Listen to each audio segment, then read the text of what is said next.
ये इस प्रश्न का मैं इंतज़ार कर रहा था। सत्य ये है कि हमने जीवन में काम एक ही सीखा है, सिनेमा बनाना। और सिनेमा भी जैसा आपने देखा है वैसा ही बनाना सीखा है। तो और क्या करे इंसान। तो हमने ये निश्चित किया है कि इसके बाद एक फिल्म और बनाई जाए और संभवतः वो भी सेंसर बोर्ड लटकाएगा, ऐसी मुझे पूरी उम्मीद है।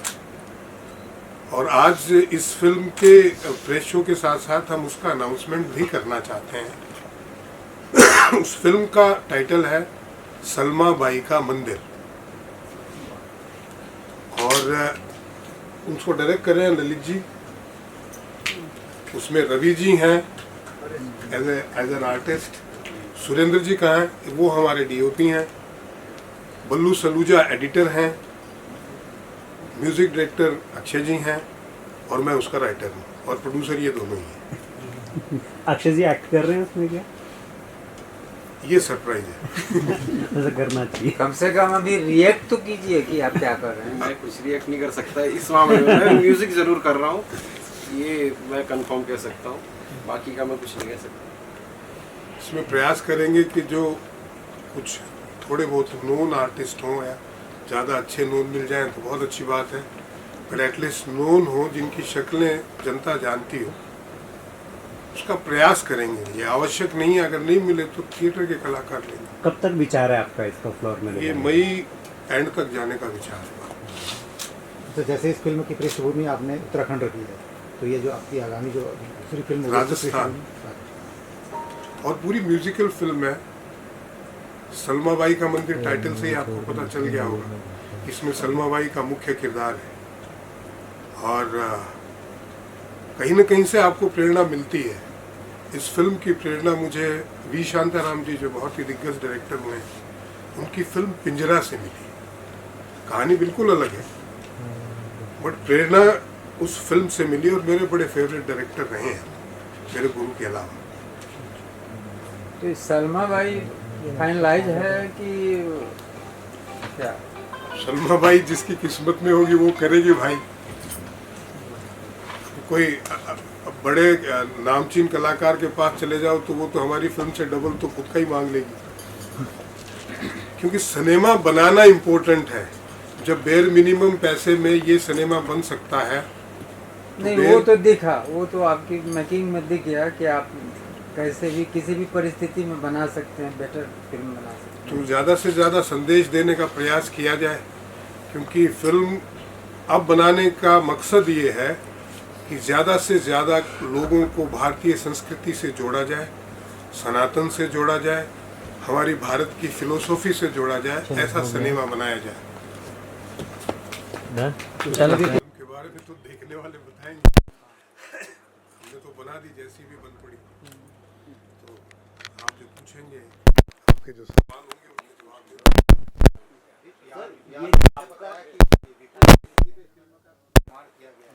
तो ऐसी कौन सी परिस्थिति रही और ये कलाकार किस तरह से किया आपने, और शूटिंग कहाँ पर की और क्या विपरीत परिस्थिति रही उसके बारे में? देखिए, हम लोग उत्तराखंड में एक तमिल फिल्म करने गए थे, अक्षय जी और मैं। तो लॉकडाउन लग गया और वो जो साउथ से यूनिट आई थी वो चली गई, और जो सेकंड यूनिट थी, जैसे असिस्टेंट्स वगैरह थे, वो हमारे पास नोट से थे, वो रह गए। और लॉकडाउन लग गया, न कोई जा सकता था न कोई आ सकता था। तो ऐसे में वहाँ बैठ के करते क्या। तो अक्षय जी का कहना था कि बैठे हैं तो कुछ सिनेमा ही लिख लो।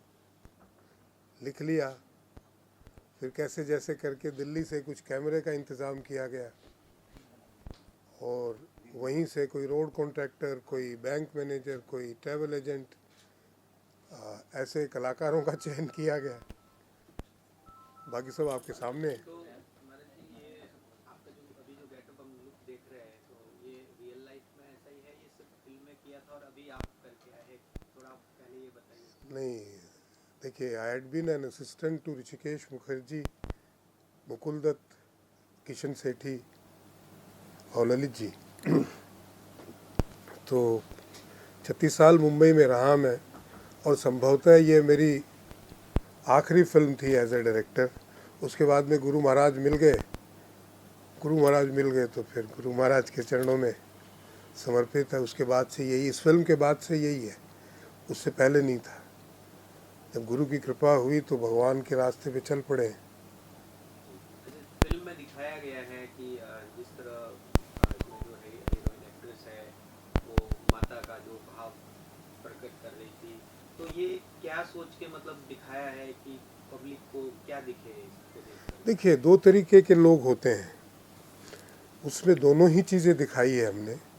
कि एक तो ये उत्तराखंड की एक परंपरा, जागर होता है वहाँ पे, और ये बहुत बड़ी श्रद्धा से वहाँ जागर किया जाता है देवता को जगाने के लिए, और देवता आते भी हैं क्योंकि हम तो वहाँ रहे हैं, हमने देखा है। तो वो दोनों भावों को प्रकट करने के लिए कहा है कि देवता सचमुच में भी आते हैं, जो बिगनिंग में हमने दिखाए, और हमने अंत में ये दिखाने का भी प्रयास किया कि कुछ लोग इस प्रथा का फ़ायदा भी उठाते हैं। तो दोनों ही भावों को एक साथ प्रदर्शित करने का प्रयत्न किया है। जैसे आज के टाइम में कंटेंट सिनेमा की मांग हो रही है कि दर्शक जो है कंटेंट सिनेमा को प्रेफरेंस देते हैं, तो आपका ये सब्जेक्ट है हनीमूनाए नमः। तो एक तो यूनिक सब्जेक्ट है, तो दर्शकों के लिए खास क्या आपकी तरफ से आप क्या कहना चाहेंगे मीडिया के थ्रू? देखिए, अगर आप गूढ़ता से देखें तो फिल्म शुरू होती है एक छोटी सी समस्या से, शादी की बात हो रही है, और ये देश की राजनीतिक परिदृश्य को दिखाती है। एक घर से शुरू होकर पूरे देश की बात करती है। हमारे देश में आपने देखा होगा कि सीए जो नागरिकता देने का कानून था, लोग सड़कों पे इसलिए बैठ गए कि हमारी नागरिकता छीन रहे। किसान आंदोलन जो हुआ, 2 साल तक देश जाम रहा, 26 जनवरी को तोड़ फोड़ मचाई गई, वो किसानों के हित में था, लेकिन लोग इसलिए बैठे थे कि हमारे हित अहित में। तो इस देश में अफवाहें बहुत जल्दी से फैलती हैं। लोग सत्यता को प्रमाणित करने का प्रयास नहीं करते हैं, बल्कि असत्य भाष्य पे ही भेड़ चाल की तरह पीछे हो लेते हैं। उन्हें विषय का पता हो या ना हो, लेकिन कोई एक बोल देता है तो उसके पीछे पीछे हो लेते हैं। अफवाह जंगल के आग की तरह फैलती है। अब हनीमून के बारे में किसी को नहीं पता है, कितना बड़ा बवाल हो गया, राज्य स्तर की राजनीति हिल गई, और इसमें बिना कोई नाम लिए हमने देश के सारे प्रमुख किरदार दिखाए, जिनका भी आप नाम सोच सकते हैं राजनीति में, बिना उनका नाम लिए, बिना उनकी पार्टी का नाम लिए, बिना किसी राजनीतिक पार्टी का नाम लिए हमने सबको बताया है।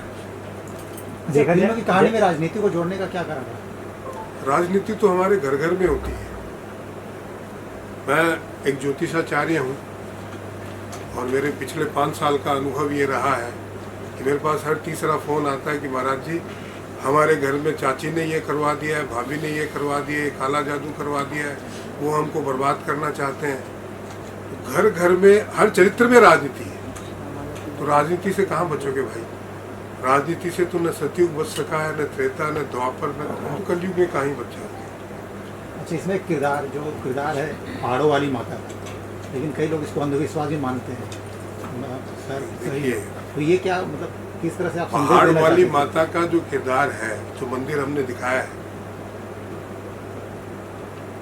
बात तो सारी विश्वास ही की है। मानो तो पत्थर है, नहीं तो देवता है।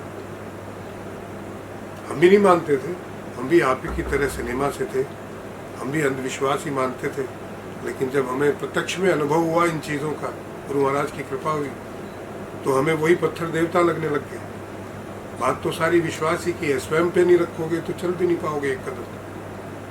विश्वास तो स्वयं पे भी रखना पड़ता है अगर एक कदम चलना है।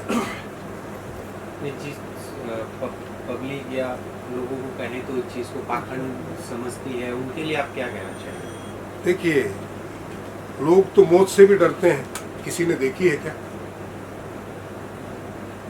पाखंड समझना तब चाहिए जब आप उसको अनुभवित कर चुके हो। उससे बहुत लोग बोलते हैं आपने ईश्वर को देखा है क्या? मैं देखा है, मैं रोज देखता हूँ, और दिन में हजारों बार देखता हूँ। आप नहीं देख पाते क्योंकि आप ईश्वर के रास्ते पे चले ही नहीं, तो कैसे देख पाओगे?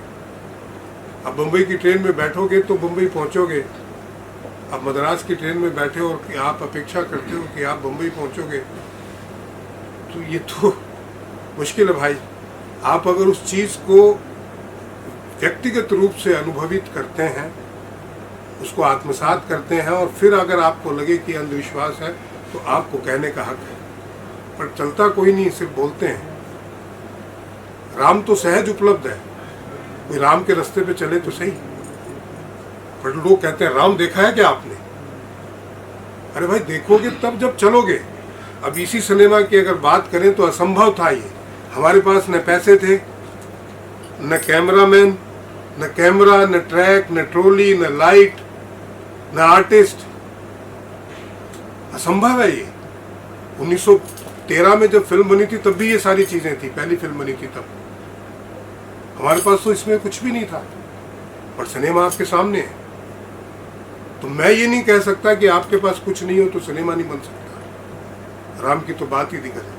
अच्छा, इसमें किरदार है जुम्मन मियां, पहलवान का किरदार है, वो बालाजी का भक्त है, तो ये मुस्लिम किरदार है कि मुस्लिम ही किरदार है।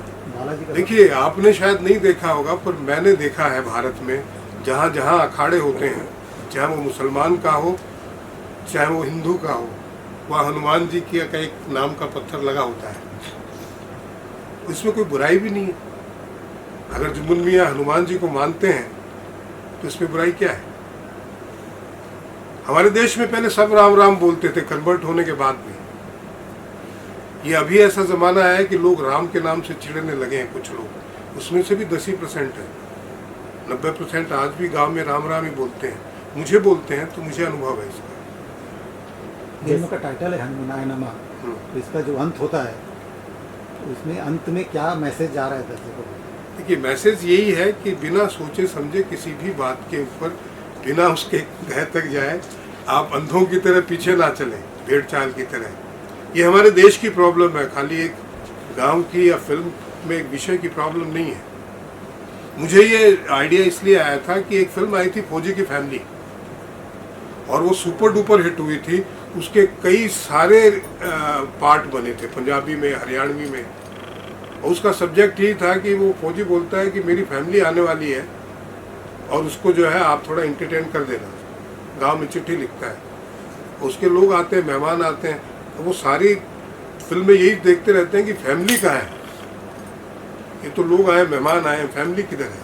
क्योंकि फैमिली शब्द उनको पता नहीं होता है। तो ये पूरा आइडिया जो है वहाँ से आया था, और ये हकीकत है हमारे देश की। हम देखते हैं तो हमको हंसी लगती है कि देखो, लेकिन आज भी हमारे देश की ये वस्तुतः हकीकत है कि आज व्हाट्सएप पे या सोशल मीडिया पे आपको कोई भी अफवाह फैला दी जाती है। अब यूजीसी का उदाहरण ले लीजिए आप। यूजीसी सुप्रीम कोर्ट ने रोक लगा रखी है, लागू ही नहीं हुआ और न लागू होना है, बट लोग सड़कों पे उतरे हुए हैं, यूजीसी वापस लो। अरे जो लागू ही नहीं हुआ उसे कैसे वापस लेगी सरकार? तो ये देश की वास्तविकता है, और अगर आप गूढ़ता से देखें, गहराई में जाके फिल्म के मर्म को समझना चाहें, तो ये वास्तविकता प्रदर्शित होती है।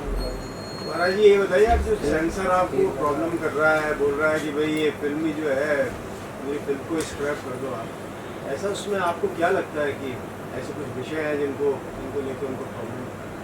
ये मुझे लगता है उनकी समझ का फेल है, सत्यता को समझना। हनीमूनाय नमः, आपने नमः क्यों बोल दिया? अब नमः का वास्तविक अर्थ होता है प्रणाम।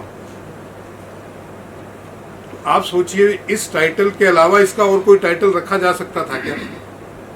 हमने पूरी फिल्म में एक शब्द को पकड़ा है और शुरू से लेकर लास्ट तक हम उससे हटे नहीं है। कहानी कहीं भी इधर उधर नहीं जाती है, और फिल्म में ऐसा ऑब्जेक्शनेबल कुछ भी नहीं है। जब बजरंगी भाईजान आ सकती है, जब घूसखोर पंडित आ सकती है, उसका तो नाम चेंज कर दिया, घूसखोर पंडित का। वो चेंज कर दिया, उसमें तो पंडित नाम का उल्लेख था। हम तो किसी जाति की बात ही नहीं कर रहे। और ये विशुद्ध रूप से एक सटायर है, कॉमेडी फिल्म है। आइए एंजॉय कीजिए, और जो मैसेज आपको समझ में आए, अगर हम देने में कामयाब रहे हैं तो लेके जाइए। आप अपने कलाकारों के बारे में बताएं, किस तरह से कलाकारों से आपने मिलन करवाया है? देखिए, हमारे अक्षय जी हैं, फिल्म के प्रोड्यूसर भी हैं। ये अक्षय देसाई जी हैं, ये भी प्रोड्यूसर हैं। अक्षय मेरे बहुत पुराने मित्र हैं। हम ये बहुत अच्छे म्यूजिक डायरेक्टर हैं। चितकबरे इनकी एक फिल्म आई थी, और भी बहुत सारी फिल्में और म्यूजिक वीडियो आए। तो हमारी इच्छा ये थी कि हम वहाँ जाके एक फिल्म बनाएं उस इलाके में। बहुत खूबसूरत है और वर्जिन है। वहाँ पहुँच तो गए, ज़बरदस्ती हमको एक तमिल फिल्म डायरेक्ट कराने ले गया। मैंने कहा था भाई मुझे तमिल नहीं आती, न लैंग्वेज आती है, न कल्चर पता है। नहीं बोला आप ही करेंगे। हम चले गए और मैंने आपको बताया कि जो है लॉकडाउन लग गया था, वो भागे तो कुछ तो करते। तो ये अक्षय जी का ही आइडिया था कि महाराज जी कुछ लिखिए। लिखा, पैसे कहाँ से आएंगे भाई? जो जितने भी जो रौनक मेला आप इकट्ठा करोगे उनको खाना तो खिलाना पड़ेगा। और फिर देखिए कलाकार हम सारे ही हैं। आप मेरे साथ एक अलग चरित्र निभा रहे हैं, माता के साथ अलग निभाते हैं, पिता के साथ अलग निभाते हैं, धोबी के साथ अलग निभाते हैं। जीवन में जितने भी आपके संपर्क में लोग हैं, आपका चरित्र उनके साथ अलग है। एक्टिंग ही तो कर रहे हैं। तो एक्टिंग करवाना मुश्किल काम नहीं था, बट कैमरे की समझ जिनको नहीं होती है उनको कोई इधर देखो तो वो उधर देखते हैं, तो वो थोड़ा सा कठिन काम था। फिर मैंने इनसे आग्रह किया कि आप हीरो बन जाइए। शुरू में तो इन्होंने बड़ा मेरे को ना नुकर और बहुत बहुत क्रोध भी आया इनको। बहुत अच्छी एक्टिंग की है। नहीं एक्टिंग जो मैंने कुछ नहीं किया, मैंने कुछ नहीं किया। जो इन्होंने जैसे जैसे बोला मैं वैसा वैसा करता गया बस। लेकिन आपने सिर्फ एक ही प्रोड्यूसर को क्यों एक्टर बनाया? दूसरे भी तो वैसे ही है। ये उस वक्त बात है नहीं। आप भी होते तो आपसे भी कुछ न कुछ करवाते। ये मैं फील करता हूँ। मैं पहली लाइन उन्होंने निभाया। मेरे सेट पे आने वाले हर कलाकार को पहली लाइन यही बोलता हूँ कि आपको इस फिल्म में एक्टिंग नहीं करनी है। मैं उस जगह पे बहुत परेशान था। जो जैसे जो लॉकडाउन चल रहा था हमारी, उससे पहले तमिल फिल्म चल रही थी, उसके लिए मैं म्यूजिक कर रहा था। मैं एक्टिंग तो इसमें भी नहीं कर रहा था और उसमें भी नहीं कर रहा था। तो जब वो यूनिट चलेगी, लॉकडाउन स्टार्ट हो गया, तो मैं तो बहुत परेशान था। और ये इन्होंने लिखना शुरू किया। इन्होंने मुझे बोला आप कर लो। मैंने मेरी सिचुएशन देख रहे हो, मैं इसमें क्या करूँगा? मैं बोला ये जो जैसा चल रहा है ना, जैसे हो वही करते हुए चलो, उसी को कर लेंगे। तो वो इनका गाइडेंस मिला। तो यहाँ पे एक क्वेश्चन है, जो मोना जी की मम्मी का करैक्टर प्ले किया जिन्होंने, वो वास्तविकता में एक्टर हैं क्या? क्योंकि उन्होंने बहुत अच्छा अभिनय किया है जो मोना की माँ का करैक्टर कर रही है। वो मेरी धर्मपत्नी है भाई। क्या बात है। आए हैं वो बहुत अच्छी भवई डांसर हैं। अच्छा। जो 11 मटके सर पे रख के करते हैं ना डांस, कीलों पे, तलवारों पे, अद्भुत। और वो राजस्थान की पहली महिला ऑटो ड्राइवर है। ये भी गौरव उनको प्राप्त है। तो मेरी धर्मपत्नी थी तो वो मेरे साथ ही गई थी तमिल फिल्म करने के लिए। लेकिन अब मेरे पास तो कोई वहाँ तो आदमी मिलने मुश्किल है, औरतें कहाँ मिलेगी। जो आपकी पर उन्होंने अच्छा किया जितना। वो कौन थी? है जो उसमें आपकी धार्मिक पत्नी थी वो कौन थी? मैं बोल रहा हूँ कि गाना चाहिए। वो पूरा रायता फैला हुआ है कि सामान कहाँ से आएगा, मिर्ची कहाँ से आएगी, फलाना कहाँ से आएगा, खाना कैसे बनेगा, यूनिट कैसे पहुँचेगी, कैसे जाएगी। तेल नहीं है, पेट्रोल पंप बहुत कम होते हैं वहाँ, दूर से लाना पड़ता है। और वो सारा प्रबंधन भी इन्हीं का था। और ये शॉर्ट में है और मैं कह रहा हूँ यहाँ एक गाना चाहिए अपने को इस सिचुएशन पे। तो बोल रहे गाना चाहिए, तो गाना कहाँ से लाऊं मैं यहाँ पे? गाने में समय लगता है। मैं कहा यार कुछ गुनगुना दो ऐसे ही। तो उन्होंने गुनगुनाया दादा दादा दादा दादा करके। पूरा गाना उसी पे शूट हुआ है, बाद में रिकॉर्ड हुआ है।